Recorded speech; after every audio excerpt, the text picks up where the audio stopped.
Bonsoir Martine Bonheur. Vous êtes Bonsoir. députée et merci beaucoup de nous donner de votre temps qui est, je pense, très précieux en ce moment. Euh, on vous a vu assez présente sur les réseaux sociaux ces derniers mois. Euh, c'est un parcours du combattant que le vôtre. Depuis plusieurs mois, en effet, depuis le début de cette crise, nous vivons une époque tout à fait surréaliste. Et en effet, comme je suis médecin, je me suis plongée complètement à la fois sur ce travail légistique pour accompagner, et on va sans doute en parler, toute cette procédure d'état d'urgence. Mais aussi très rapidement, au début de la crise, j'ai été cofondatrice d'un collectif de soignants, avec essentiellement des médecins, mais aussi des juristes et d'autres soignants, qui s'appelle Laissons les médecins prescrire. Ça, c'était la troisième semaine du mois de mars, puisque nous avons été confrontés en France à quelque chose d'hallucinant, qui était une pandémie virale, un président qui déclare un état de guerre et qui commence, en tout cas son gouvernement, prend la décision d'interdire aux médecins la prescription de certaines molécules, notamment l'hydroxychloroquine.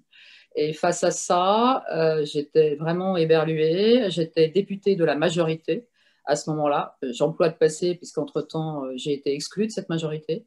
Donc les choses vont aller très vite. En mars-avril, un combat de tous les instants pour redonner cette possibilité aux médecins généralistes de première ligne de pouvoir accompagner des patients malades atteints du Covid. Et je suis élue de la 4e circonscription du Bas-Rhin, donc dans cette région qui a été impactée en premier avec les Hauts-de-France et avec l'Île-de-France.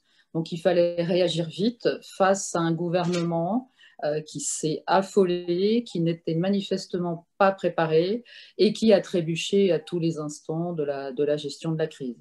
Donc, ce combat avec d'autres médecins et on a réussi puisque fin avril, les décrets, en tout cas, on a pu démontrer que les décrets étaient disproportionnés. En tout cas, la loi qui permet en toutes circonstances aux médecins, face à un patient, de décider quel est le traitement à administrer à son patient. Donc, ces décrets, en fait, n'avaient pas force de loi et le ministre n'avait absolument pas le droit de les prendre sous cette forme.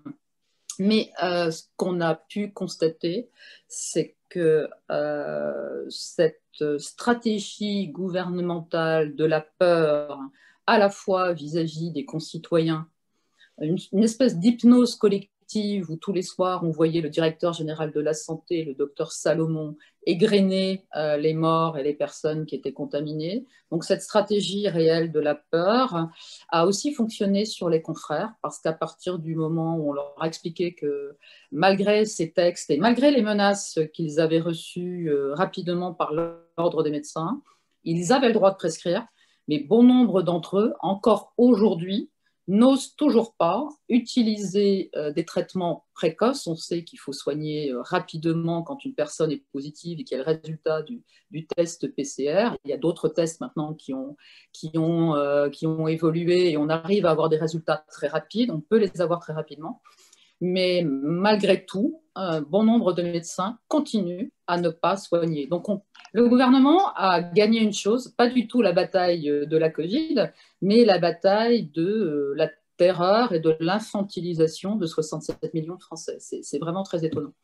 Et ça me met très en colère. Ça me met très en colère parce qu'à côté de cela aussi, il y avait, on sait qu'on n'a pas pu accueillir toutes les personnes qui étaient malades et qui nécessitaient des soins, et qu'il y a eu un moment dans certaines régions, et c'est un tout petit peu en train de recommencer, non pas parce que le message du gouvernement qui est on vous reconfine sur un territoire national parce qu'il y a une deuxième vague, on n'est pas du tout confronté à une deuxième vague, on est confronté à une nouvelle épidémie, en tout cas la poursuite dans certains territoires de cette épidémie Covid, là où j'allais dire, il n'y avait pas eu de personnes contaminées lors de la première vague. Et puis aussi maintenant, c'est le début de l'hiver, donc on est confronté à beaucoup de pathologies. Et pathologies virales ou bactériennes qui n'ont rien à voir forcément avec le Covid-19.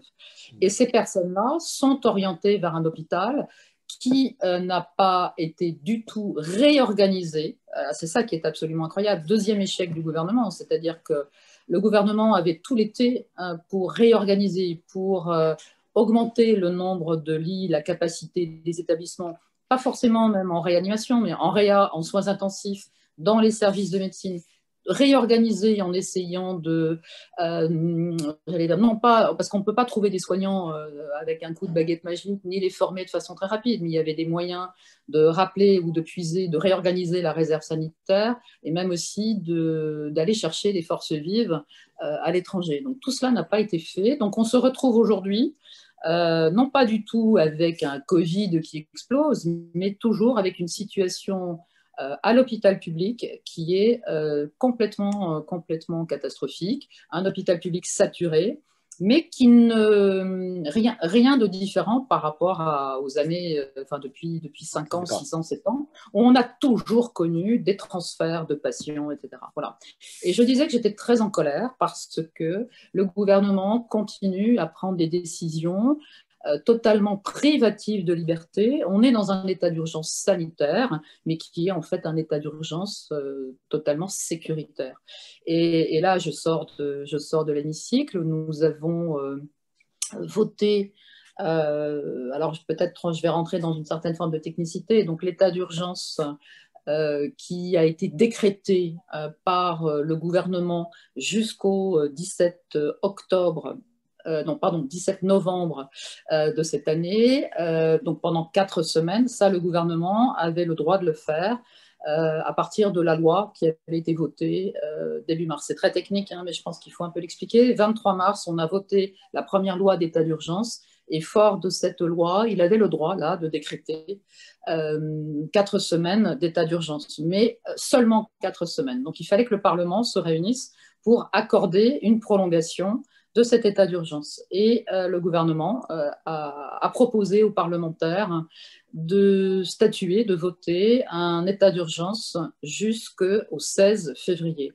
Or, il s'est passé quelque chose d'assez remarquable hier soir dans l'hémicycle, puisque l'ensemble des oppositions, donc à la fois les Républicains, mon groupe, puisque j'appartiens au groupe Liberté et Territoire, la France Insoumise, les socialistes, GDR, Gauche démocrate et républicaine, on a tous voté ensemble contre cette prorogation de l'état d'urgence au-delà, en fait, du 14 décembre. Donc, on a accordé quelques semaines de plus, mais le 14 décembre, l'état d'urgence devait prendre fin. Alors, je dis devait parce que, de façon absolument incroyable, comme ça a déjoué tous les plans du gouvernement, parce qu'il s'agit vraiment d'une stratégie qui n'est pas pour le bien de la population, mais qui est vraiment pour contraindre cette population et restreindre les libertés fondamentales. En fait, ce gouvernement, enfin le ministre de la Santé, qui était absent,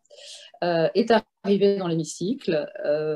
Peut-être que vous l'avez vu déjà sur les réseaux sociaux. C'est ça l'incident qui est arrivé dont je voulais vous parler. Donc, voilà, l'incident, cette espèce de coup de colère, enfin, le ministre de la Santé qui a perdu toute maîtrise de ce qu'il nous disait, jusqu'à demander à un député républicain de quitter l'hémicycle, ce qui est complètement incroyable, puisque l'Assemblée nationale, c'est bien la maison du peuple, et nous sommes, nous, élus, et nous représentons les citoyens. Donc c'est bien nous qui accordons l'autorisation au ministre, à l'exécutif, d'être présent et de nous parler de la loi.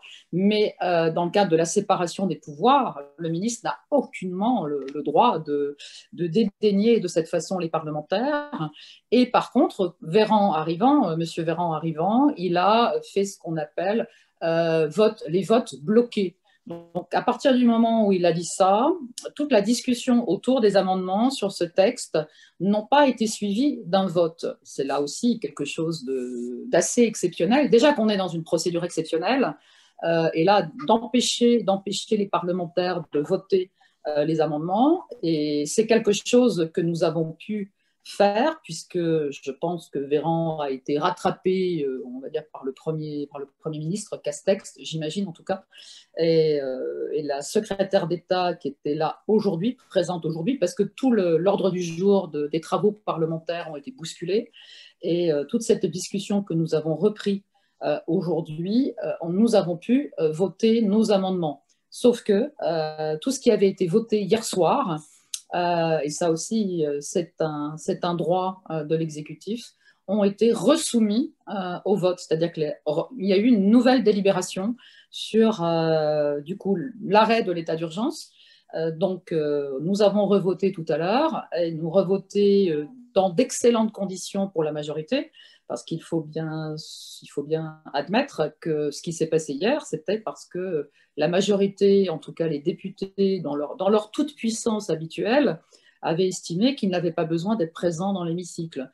Donc ils étaient en minorité. C'est pour ça que nous avions réussi, l'ensemble des oppositions, à mettre fin à cet état d'urgence de façon prématurée. Également le confinement, puisque ce confinement, nous avions voté le fait que la prolongation de ce confinement devait nécessairement repasser devant le Parlement. Et tout cela a été balayé il y a quelques minutes, puisque je sors de l'hémicycle, à la demande du gouvernement. Il y a eu une deuxième délibération. Donc, je suis très choquée de la façon dont ce gouvernement. On sait très bien que la Ve République, on va dire, présente quelques dysfonctionnements, ou en tout cas les députés de la majorité sont là uniquement pour aller dans le sens des lois présentées par le gouvernement. Mais ça nous prive complètement d'un véritable débat.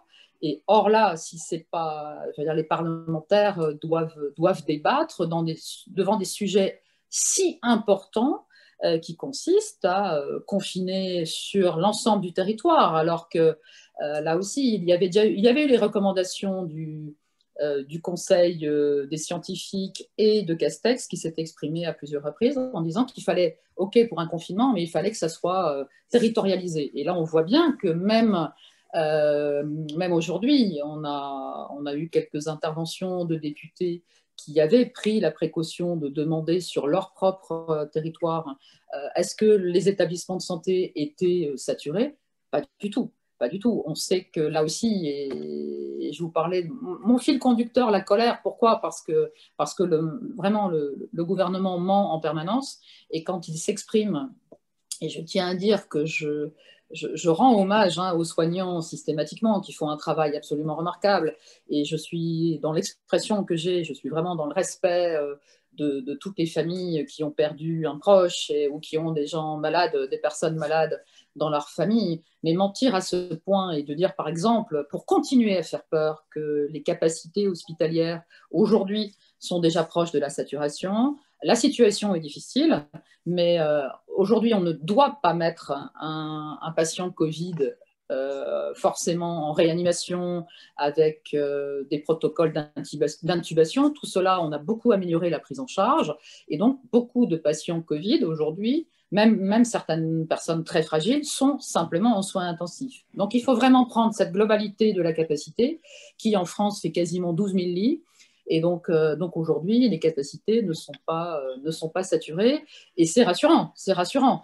Il faut avoir aussi à l'esprit que comme on continue à refuser d'accompagner dans un temps très précoce et de proposer un soin par...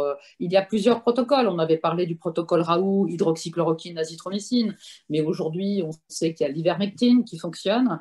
On sait qu'il y a la vitamine D, la vitamine C, le zinc, tout cela pour surtout avoir comme objectif, bien sûr, le soin précoce, et les personnes même vulnérables, soignées de cette façon-là, ne vont pas être hospitalisées. Donc, ce qui permet à la fois, bien sûr, de soigner les personnes et de protéger l'hôpital public et de protéger les soignants. Donc, et cela, ce qui n'avait déjà pas été fait en mars, enfin, lors de la première épidémie, n'est toujours pas fait. Ce protocole-là n'est pas utilisé maintenant, et c'est véritablement scandaleux. Juste pour revenir pour essayer de clarifier et que je comprenne bien, ce qui veut dire que ce qui avait été voté hier soir comme étant une extension de la loi d'urgence jusqu'à mi-décembre, Voilà, le 14 Aujourd'hui, décembre à le minuit, ça 14 prenait fin. décembre, ça prenait fin. Aujourd'hui, on est repassé au mois de février. On est repassé au 16 février avec quelque chose qui est d'une certaine façon assez grave, puisque le gouvernement a profité de faire d'une pierre deux coups en nous proposant tout de suite la fameuse loi qu'on avait commencé aussi à travailler juste avant qu'on reprenne, enfin qu'on reparte sur l'état d'urgence, en fait, qui consistait à proroger la loi de sortie de l'état d'urgence. Alors là aussi, c'est un peu particulier, hein, c'est très technique, mais là, non seulement il y a un état d'urgence qui est prolongé jusqu'au 16 février, mais la sortie de l'état d'urgence est déjà ficelée jusqu'au 1er avril 2021. Donc, en clair, c'est comme si on était en état d'urgence avec des procédures qui sont en train de rentrer dans le droit commun jusqu'au 1er avril 2021. D'ailleurs, le gouvernement ne s'en cache pas et on s'attend en janvier à travailler et à voter, à discuter un texte qui sera de faire rentrer définitivement l'état d'urgence sanitaire dans le droit commun. Donc ça, c'est complètement incroyable. Et c'est privatif de liberté, bien sûr. Donc les conséquences sont assez importantes pour les Français. Bah, les conséquences aujourd'hui sont très importantes et c'est vrai qu'on se focalise. Ce que je disais tout à l'heure à la ministre, c'est qu'il n'y a jamais eu de diagnostic, en fait, sanitaire, économique et social, parce que les répercussions économiques d'un blocage total d'un pays, même si là, le confinement que nous sommes en train de vivre est un peu plus souple que la première période de confinement qui était vraiment stricte, là c'est plus souple puisqu'on favorise le travail, mais on ne favorise pas le travail de tout le monde. Les petits commerçants sont fermés, les artisans, les coiffeurs, les fleuristes, etc. Ne peuvent plus travailler. Donc on condamne de fait une partie de la population. J'aimerais aussi parler des étudiants qui, pour se payer des études, font des petits jobs, sont serveurs dans les restaurants, ou font la plonge, etc., ou font du babysitting. Tout cela ne fonctionne plus. On a toute une frange de la population, les jeunes adultes, ceux qui arrivaient sur le marché du travail ne trouvent rien, ceux qui doivent pouvoir trouver des stages, etc., pour valider des études ne trouvent rien. Franchement, on a toute une partie de la population qui vraiment, je pense que dire mourir de faim n'est quasiment pas exagéré. Quand on regarde Paris, quand on regarde l'Île-de-France, je pense qu'on est aujourd'hui face à certaines situations qui sont totalement dramatiques, totalement dramatiques.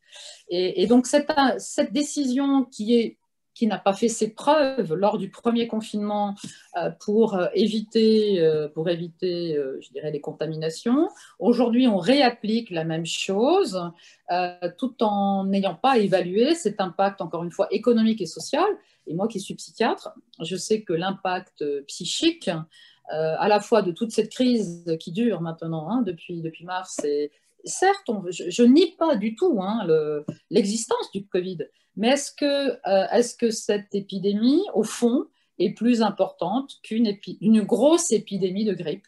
Je n'en suis pas sûre, parce que quand on regarde les courbes et les chiffres ne mentent pas, quand on regarde le nombre de décès et qu'on compare avec d'autres années, on est quasiment là au mois d'octobre, à la fin du mois d'octobre, à j'allais dire, à un nombre de décès inférieur aux 2 années précédentes. Donc ça questionne réellement du blocage de tout un pays et de la non-évaluation à la fois des malades chroniques qui n'accèdent pas aux hôpitaux pour se faire soigner. Donc là, il va y avoir un impact très lourd aussi, et l'impact psychiatrique, parce que, j'allais dire, le gouvernement a accompagné économiquement, on a les procédures de diminution de charges, les procédures de chômage partiel, etc.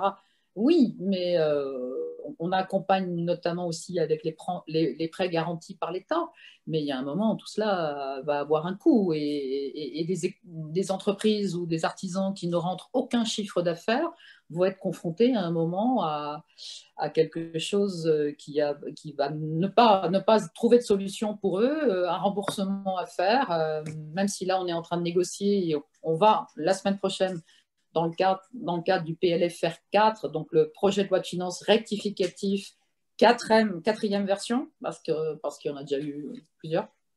Et là, on va être, en tout cas, moi, je serai très présente pour que les PGE ne doivent pas être remboursés tout de suite en 2021, mais qu'ils puissent être étalés au moins sur 4 ans.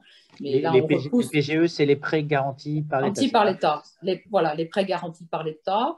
C'est vrai que là, certaines petites entreprises n'avaient pas fait appel encore à ces prêts garantis par l'État.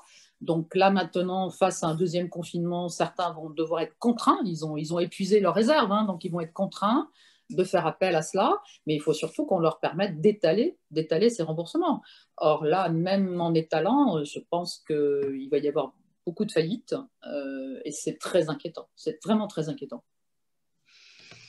Et tout à l'heure, on vous a vu, je crois, tweeter un message sur un petit scandale, un nouveau scandale dans l'hémicycle. Vous pouvez nous en parler? Oui, je voulais juste, en effet, j'ai été profondément choquée. Hier, on a fait 2 minutes de silence, à la fois pour les soignants et aussi pour les morts collectivement. Ça a été demandé par la majorité pour justifier le fait. Mais c'est vrai que tout à l'heure, puisque nous étions dans le 4e article, et le 4e article permet au gouvernement, par le biais d'ordonnances, sans du tout faire appel aux parlementaires, de prendre là aussi toute une série de décisions qui, moi, me paraissent complètement hors sol. Et notamment concernant, par exemple, des décisions hospitalières, les directeurs d'établissements publics ont une forme de toute puissance, sans discussion, sans réunir les commissions médicales d'établissement, etc. Et pareil pour les directeurs d'ARS qui auraient d'un seul coup des pouvoirs absolument. Alors ça peut être bien quand il y a une forme de concertation et que les instances consultatives obligatoires avec des experts puissent se réunir quand même et donner un avis.